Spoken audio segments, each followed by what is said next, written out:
Alhamdulillahi Rabbil Alamin. Salatu wassalamu ala asrafil anbiya'i wal mursalin wa ala alihi wa sahbihi ajma'in.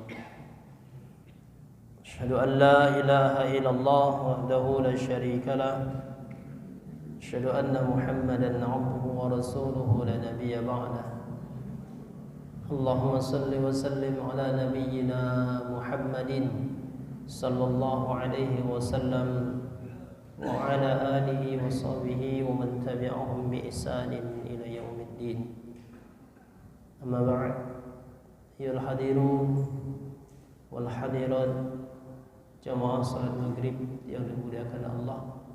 Alhamdulillah, kita bersyukur kepada Allah. Malam hari ini kita masih diberikan kesempatan oleh Allah Subhanahu wa taala melaksanakan kewajiban kita sebagai hamba Allah dengan salat maghrib kita berjamaah, dan juga dirangkai dengan ibadah-ibadah sunnah kita yang lainnya. Dan sejenak kita duduk selesai salat maghrib menunggu masuknya waktu salat isya, dan kita akhiri nanti dengan salat isya berjamaah. Mudah-mudahan seluruh amal ibadah kita, baik yang wajib maupun yang sunnah kita lakukan, senantiasa diterima oleh Allah Subhanahu wa taala. Amin ya rabbal alamin.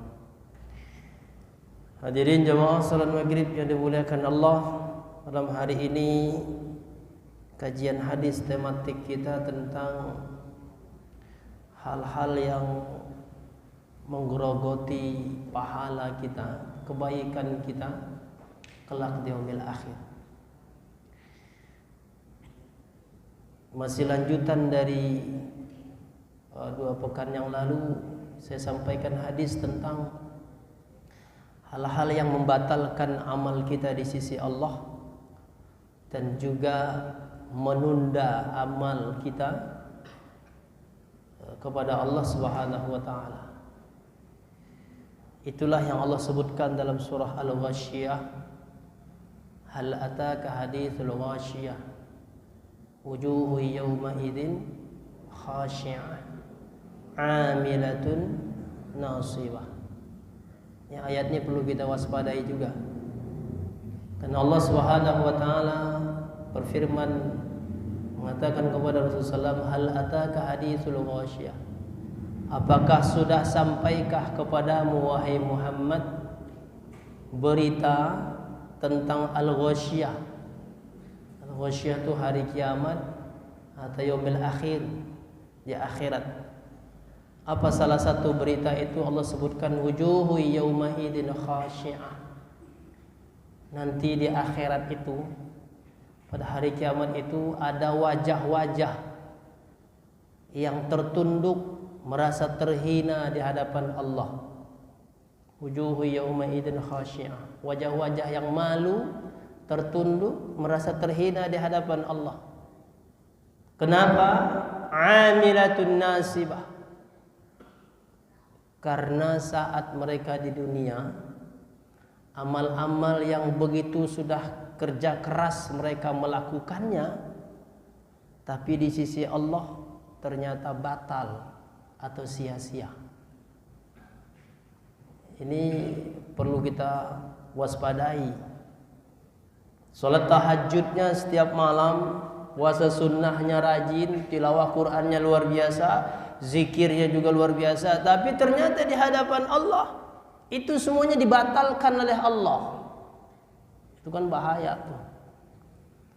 Atau paling tidak ditunda oleh Allah Subhanahu wa taala. Itu pada 2 pekan yang lalu hadisnya, bahwa yang membatalkan seluruh amal kita itu adalah syirik. Apapun yang kita lakukan amalan, kalau masih melakukan perbuatan syirik, maka seluruhnya batal di hadapan Allah. Lau asyraku lahabitu anhum ma kanu ya'malun.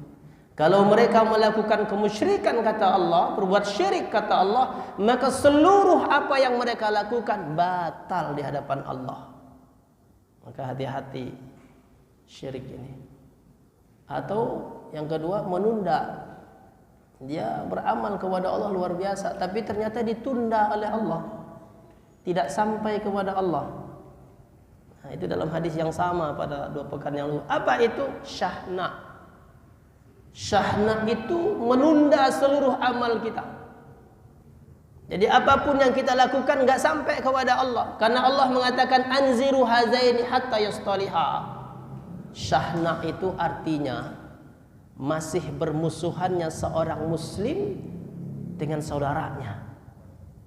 Itu syahna namanya. Jadi kalau ada masih orang bermusuhan dengan saudaranya, tidak bertegur sapa dengan saudaranya, saling membenci dengan saudaranya sama muslim, maka orang yang dua ini kata Allah anziru hazaini hatta yastaliha. Tangguhkan amalan dua orang ini sampai mereka berbaikan keduanya. Itu penunda amal.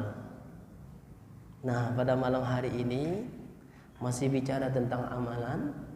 Maka pada malam hari ini hadis tematik kita tentang hal-hal yang akan menggerogoti amal kita atau pahala kita kelak di yaumil akhir. Ya, ini juga bahaya juga nih. Memang tidak batal dan juga tidak ditunda, tapi bisa habis di hadapan Allah di yaumil akhir. Nah, dalam hal ini Rasulullah sallallahu alaihi wasallam bicarakan dalam sebuah hadis dari Abu Hurairah radhiyallahu anhu. Saya bacakan hadisnya. An Abi Hurairah radhiyallahu anhu anna Rasulullah sallallahu alaihi wasallam qala atadruna manil muflis? Faqalu al-muflisu min fina man la dirham lahu wala mata'.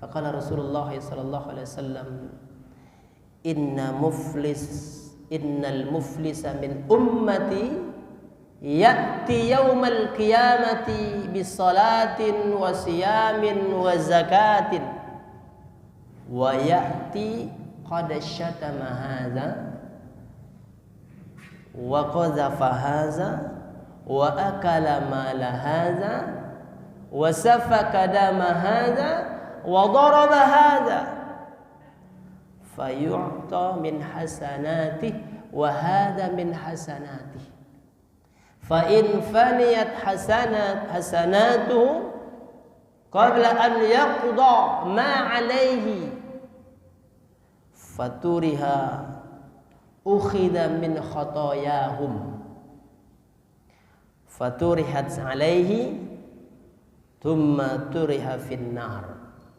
Rawahu Muslim. Hadis diriwayatkan oleh Imam Muslim dalam Sahih Muslim, dan hadisnya adalah hadis sahih dari Abu Hurairah. Saya tidak terjemahkan hadis ini karena saya yakin Bapak semuanya sudah paham terjemahannya. Jadi kita lanjut saja. Serius nih. Serius ya. Baik. Rasulullah sallallahu alaihi wasallam dalam hadis ini melalui sahabat Abu Hurairah radhiyallahu anhu mengatakan, Nabi sallallahu alaihi wasallam mengawalinya dengan kalimat istifham. Kalimat istifham itu artinya pertanyaan.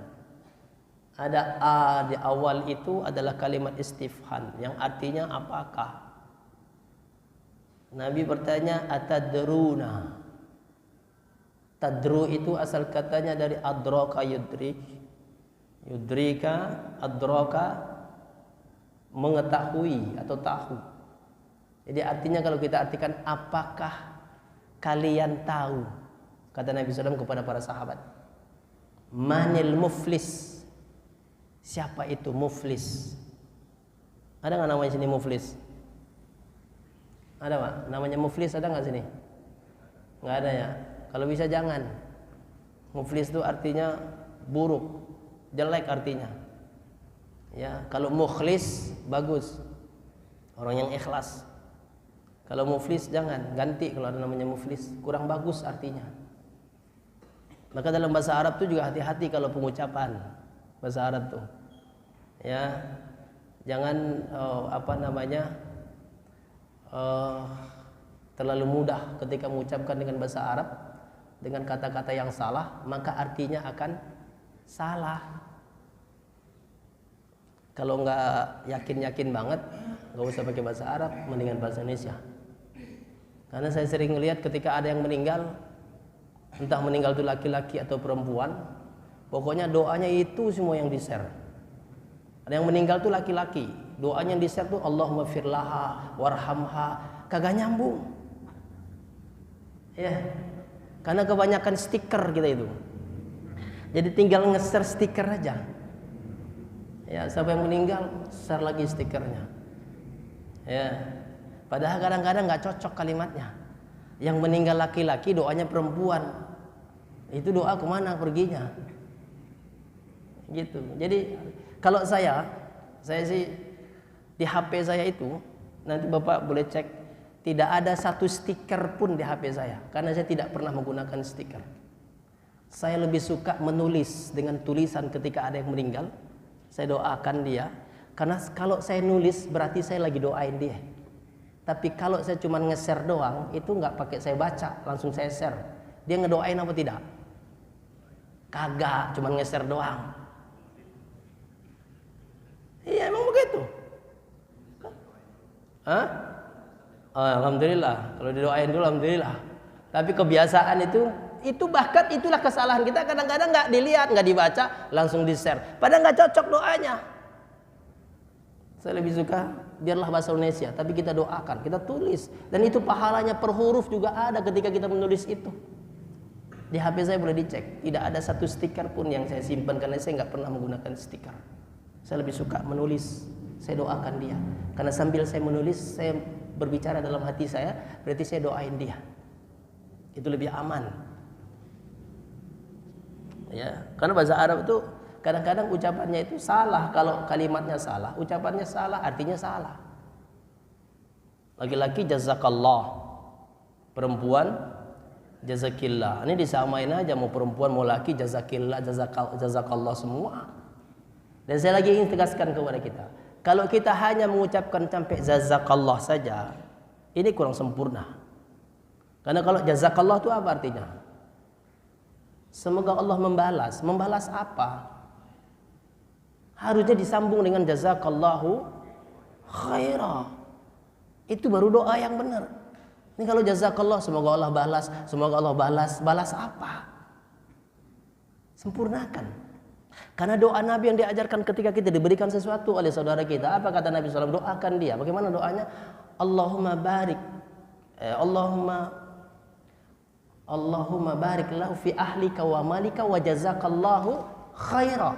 Itu hadis begitu doa Nabi sallallahu alaihi wasallam. Kalau saudara kita memberikan sesuatu kepada kita, doakan kata Nabi. Doakan kepadanya. Dengan ya Allah berikan keberkahan pada hartanya, keluarganya, dan berikan balasan yang terbaik, yang lebih baik baginya. Kalau nggak bisa sepanjang itu, cukup dengan jazakallahu khairan atau khairan katsira. Jangan hanya sampai jazakallah saja, kurang. Jazakallahu khaira. Itu lebih bagus. Ya. Baik. Jadi Nabi SAW mengawalinya dengan kalimat pertanyaan. Atadruna manil muflis? Tahukah kalian, kata Nabi SAW kepada para sahabat ketika itu, siapa itu muflis? Muflis itu bukan nama orang, tapi nama sesuatu, apa namanya? Itu kata kerja sebenarnya. Aflasa itu kata kerja, cuman orangnya disebut dengan muflis. Ketika itu para sahabat menjawab muflis itu, kata sahabat, al-muflisu man la dirham lahu wala mata'. Muflis itu, kata para sahabat, ya Rasulullah, adalah orang yang kehabisan dirham, kehabisan uang, modalnya habis, sampai barangnya juga habis semua. Itu disebut dengan muflis. Kalau bahasa kitanya apa namanya? Nah itu maksudnya, bangkrut. Makanya kalau namanya muflis itu ganti, artinya bangkrut. Ya, kalau namanya muflis ganti, itu artinya bangkrut. Muflis, orang yang kehabisan modal, pailit, itu bangkrut. Ketika sahabat menjawab dengan kalimat itu bahwa orang yang muflis itu adalah orang yang kehabisan modal, uangnya habis, barangnya habis semua, sahabat menjawab dengan kalimat itu. Ternyata Nabi tidak jawaban yang diinginkan Nabi bukan itu. Tapi Rasulullah SAW itu tidak menyalahkan. Nabi tidak menjawabnya dengan bukan itu salah. Enggak, Nabi enggak menjawab dengan seperti itu. Nabi tidak menyalahkan jawaban itu. Karena bisa jadi bangkrut itu maknanya bisa jadi begitu. Orang yang kehabisan modal, habis uangnya, bangkrut. Tapi itu dari sisi dunianya. Nah, ini menggambarkan ternyata, ya ini kecenderungan kita manusia juga, para sahabat termasuk juga, bahwa kita ini sering berpikir hanya sebatas sampai dunia aja. Jarang kita berpikir sampai akhirat. Itu kebiasaan manusia begitu. Pada orang-orang beriman itu Allah katakan walal akhiratu khairul laka minal ula. Harusnya orang-orang beriman itu kata Allah, kehidupan akhirat itu kata Allah itu lebih utama dibanding dunia. Harusnya berfikirnya, orang mukmin itu berfikirnya bukan hanya sampai dunia saja, tapi dia mikirnya sampai akhirat.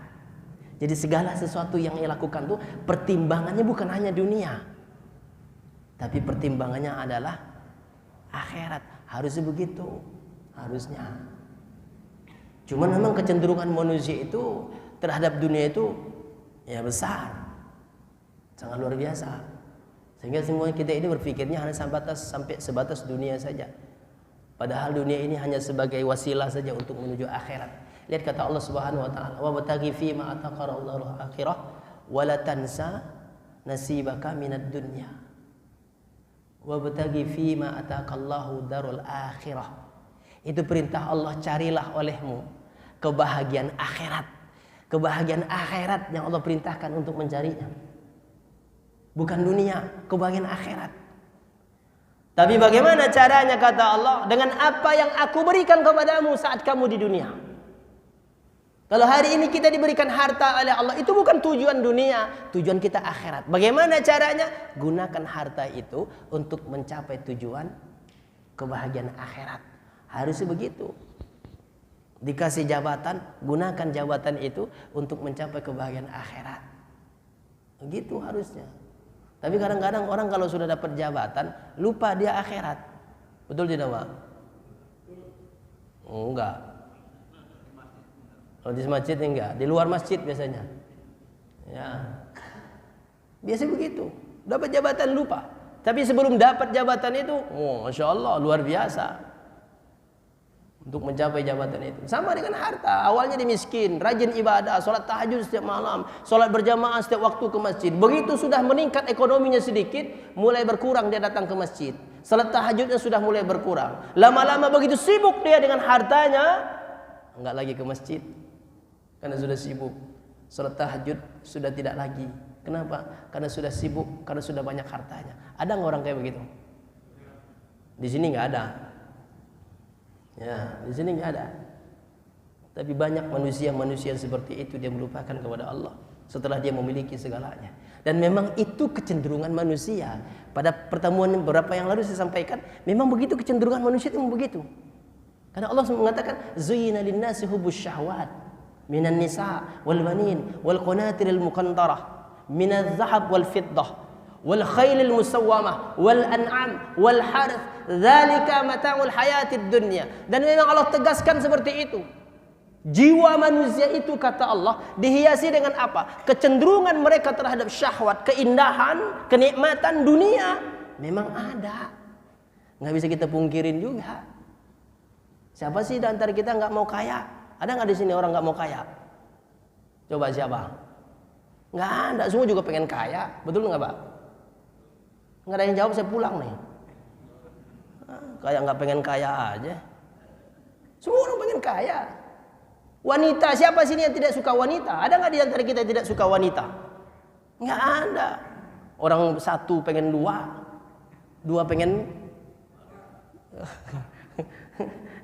Itu kecenderungan manusia, dan Allah sebutkan seperti itu. Ya, harta wal qanatiril muqantarah itu harta yang melimpah maknanya. Dari apa? Minaz zahab wal fiddah, emas dan perak. Itu kecenderungan manusia. Semua orang ingin memilikinya. Hartanya banyak. Semua orang ingin punya itu. Wal khailil musawwamah, itu kuda-kuda yang mahal, kendaraan-kendaraan yang indah, yang mewah, itu semua orang ingin memilikinya. Dan kecenderungan manusia. Tapi apakah kita dilarang untuk memilikinya? Enggak. Allah juga enggak ngelarang, Pak.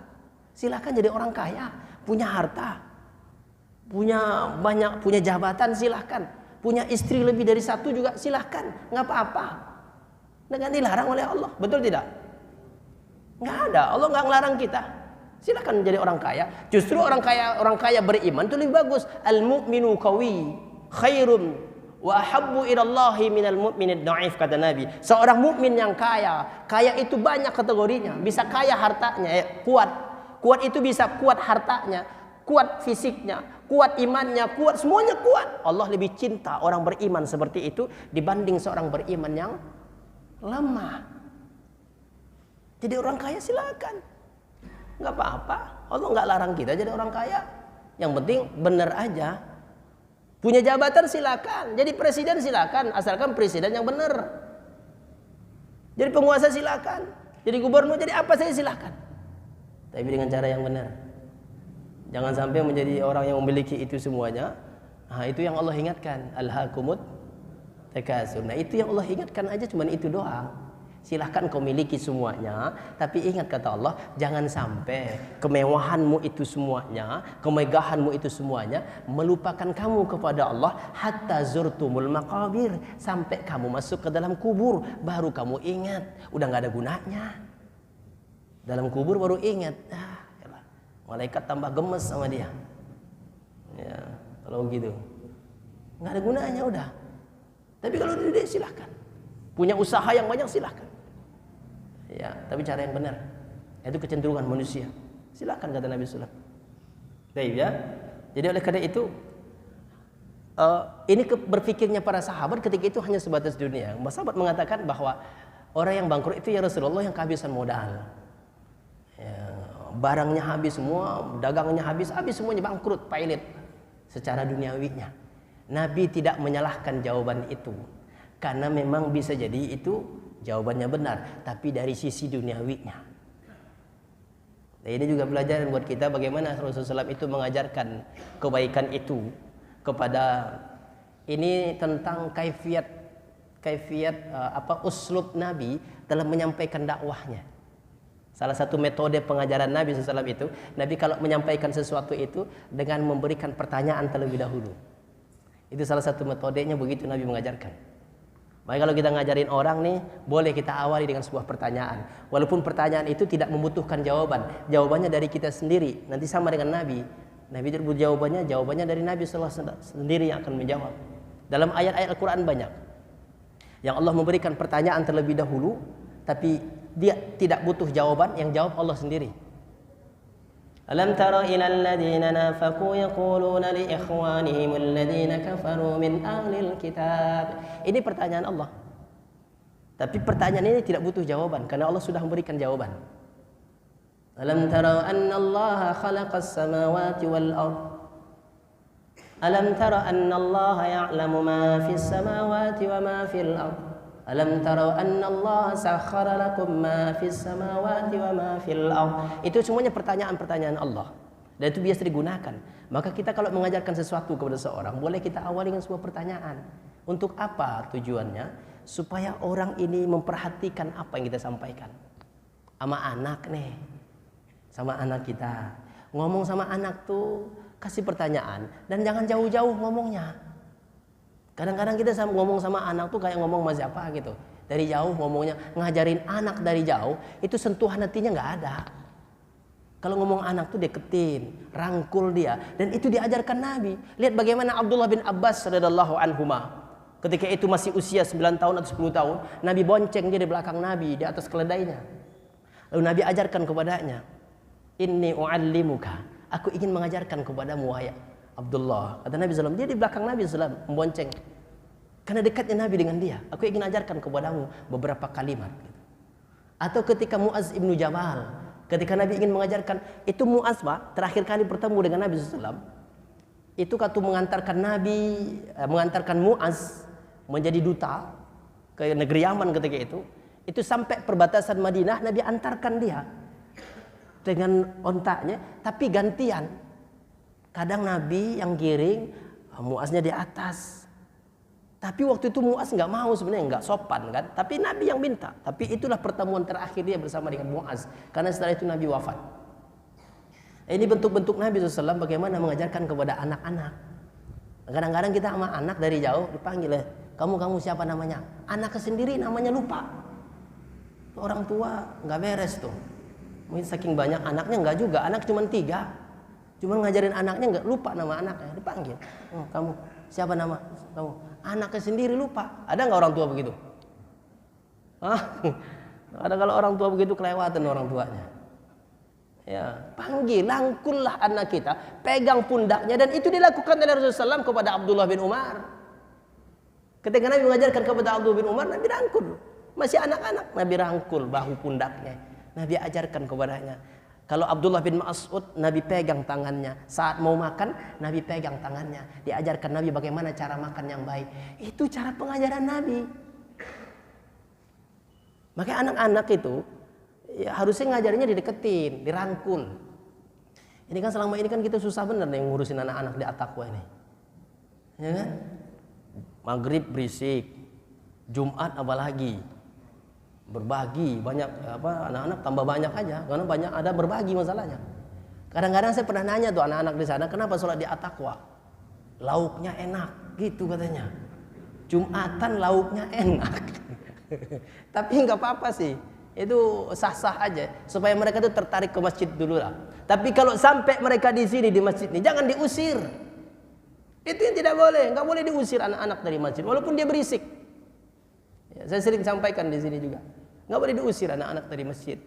Kalau kita usir dari masjid, dia trauma nanti satu saat Allah minta pertanggungjawaban kepada kita.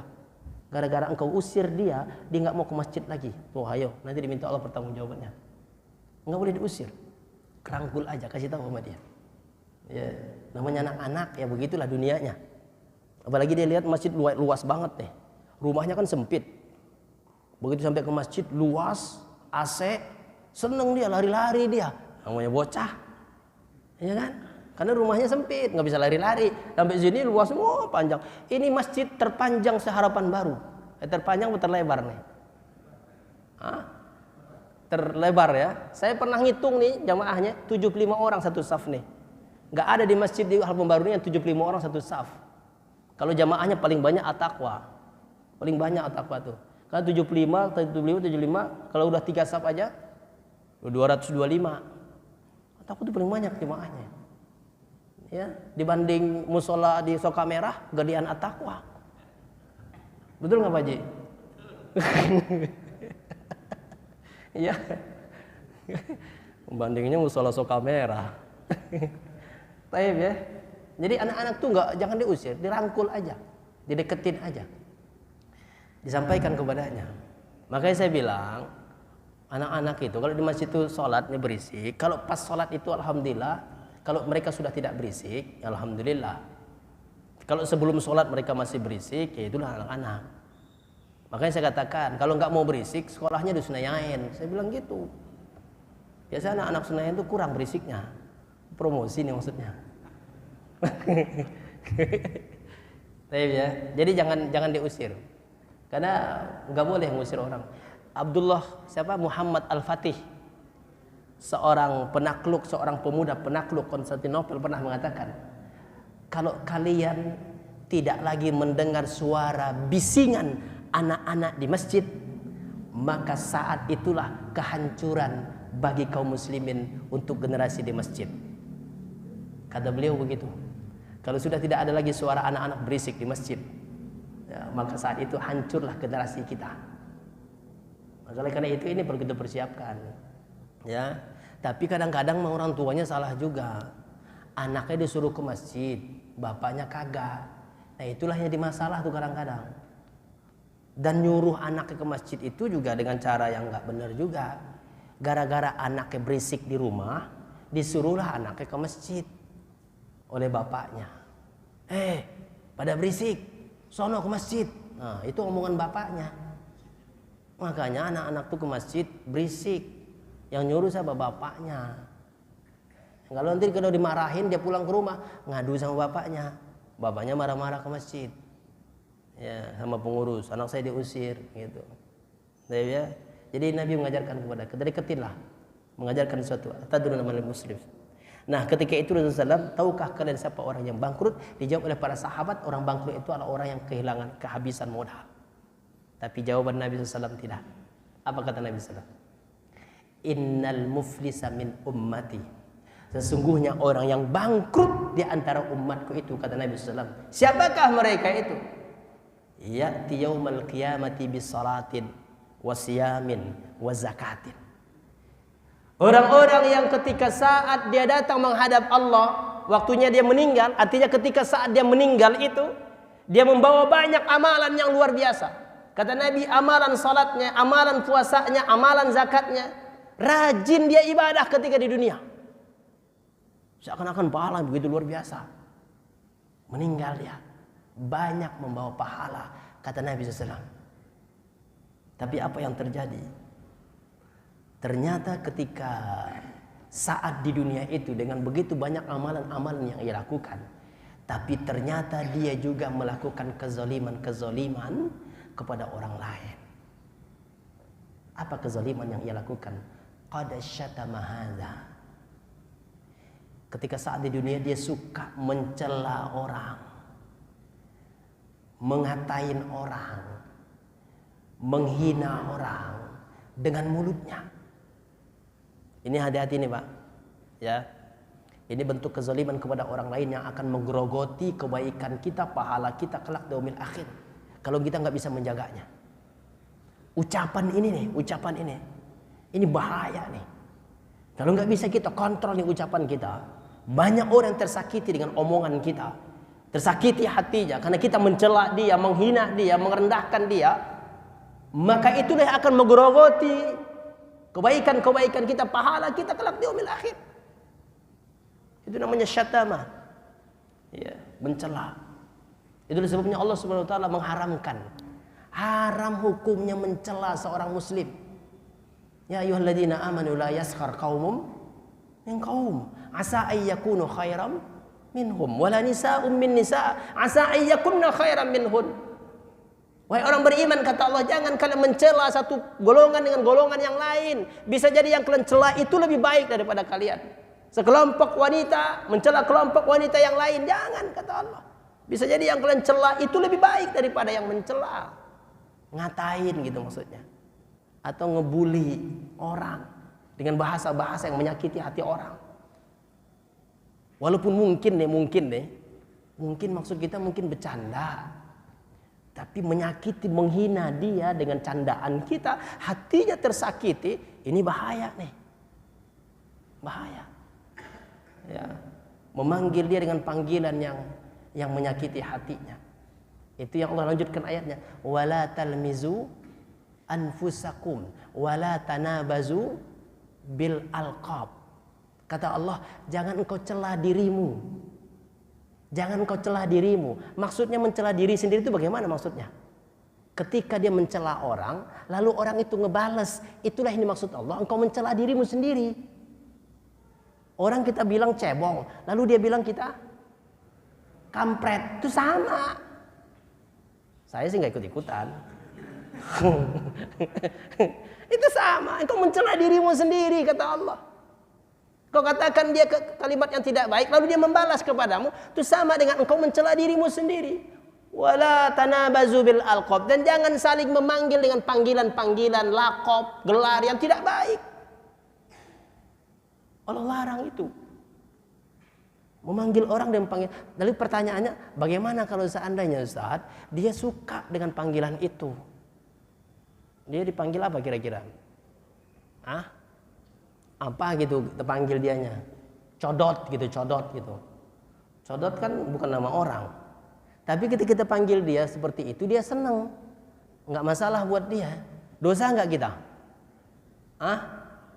Dosa enggak kita kira-kira? Dia kita panggil dengan codot, jadi dia enggak sakit hati, dia senang dengan panggil. Dosa enggak kita?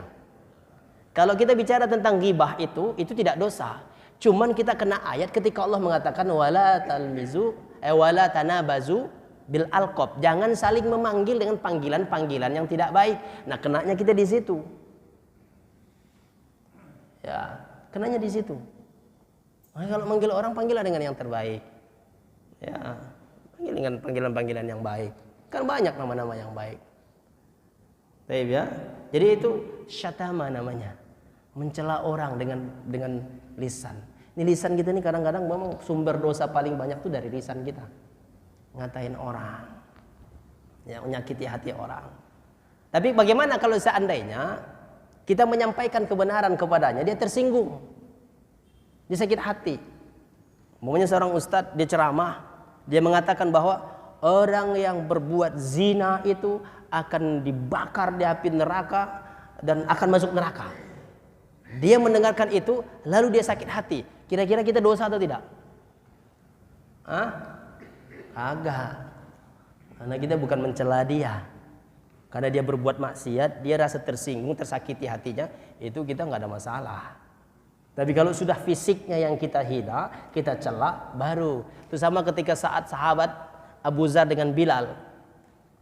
Saya baca dalam sebuah kisahnya, ketika Abu Dzar memanggil Bilal dengan panggilan yang membuat Bilal ketika itu tersinggung. Karena Abu Dzar memanggilnya dengan panggilan ya benas sauda. Ya benas sauda itu artinya wahai anak yang hitam. Memang si Bilal itu kan orangnya kulit hitam. Karena dia keturunan orang-orang hitam. Tapi kan Bilal kan nggak mau dipanggil begitu. Walaupun dia berkulit hitam, tapi kan nggak mau dipanggil begitu. Jadi Bilal tersinggung ketika itu dengan panggilan Abu Dzar.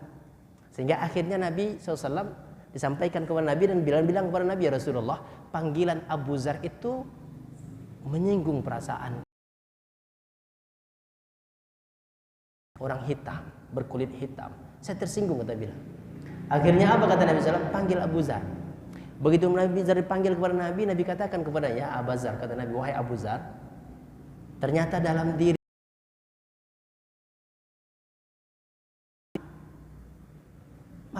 apa maksudnya? Panggilanmu kepada Bilal itu telah menyinggung perasaan Bilal. Engkau telah menyakiti hati Bilal.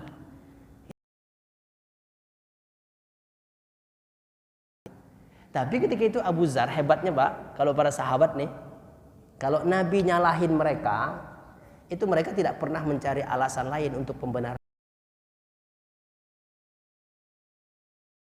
Kalau orang sekarang udah salah disalahin, nggak mau, pasti dia nyari alasan lain untuk pembenaran dirinya.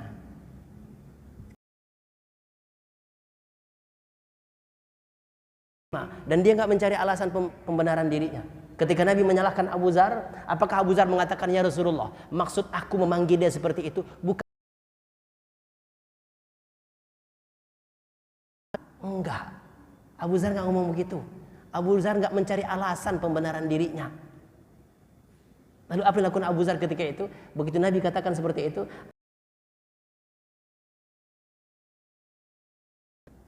ditemui Bilal, diminta maaf kepada Bilal ketika itu Abu Dzar. Sehingga Abu Dzar, akhirnya Bilal ketika itu juga memaafkan Abu Dzar. Jadi pelajaran itu hati-hati. Tersinggung, itu bahayanya. Allahu a'lam bishawab. Dari sini siapa ada yang bertanya sampai sini? Kalau nggak ada.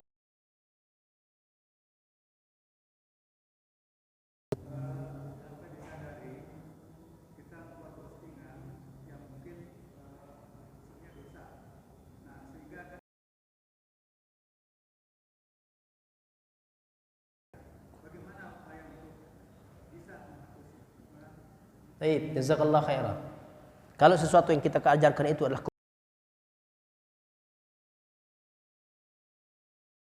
jariah, dosanya akan mengalir kepada kita setiap kali orang melakukannya. Lalu bagaimana mengatasinya? Nggak ada cara lain.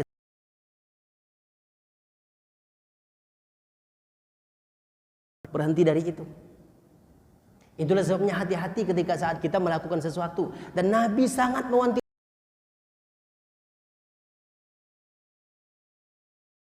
berbuat zalim, kesalahan kepada orang lain. Kita berbuat zalim sama orang lain, lalu kita sadar dan kita minta maaf sama dia.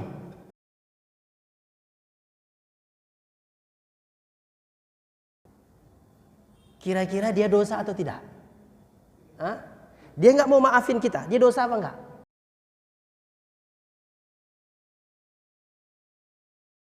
Nabi kalau bicara hati-hati. Karena ketika engkau tidak dimaafkan oleh orang itu haknya dia. Jadi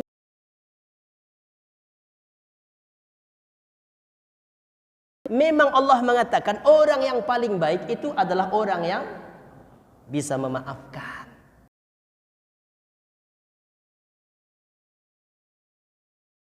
Kan?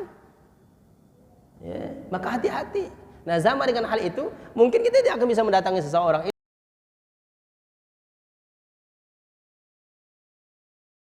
suha, berbanyak ibadah, nanti penyelesaiannya di hadapan Allah. Maka oleh karena itulah hati-hati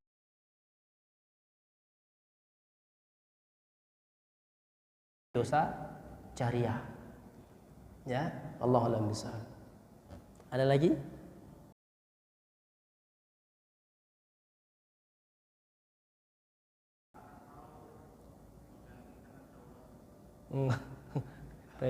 Udah itu doang.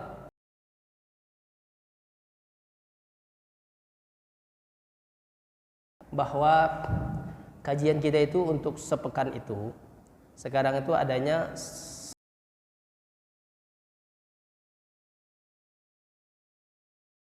Senin dan Kamis kita tidak ada kajian. Apa alasannya? Salah satu alasan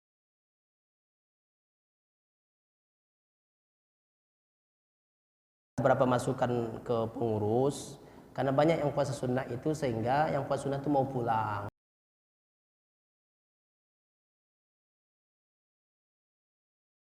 Itu alasannya. Ya, kenapa tidak diadakan Kamis, Senin dan Kamis itu?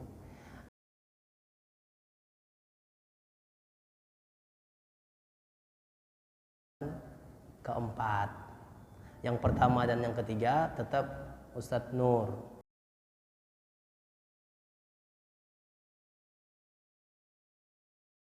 Untuk hari Kamis itu. Dan alasannya salah satunya itu bahwa banyak yang puasa sunnah Senin dan Kamis itu.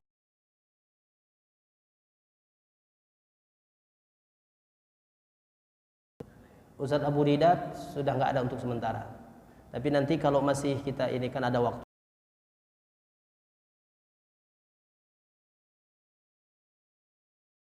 lagi kita akan hubungin kembali. Termasuk Ustadz Widan juga sama. Tapi untuk sementara seperti itu.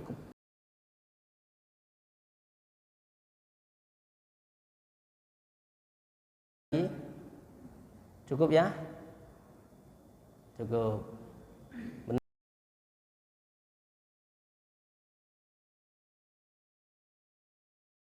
Majlis nanti kita sambung lagi insyaallah.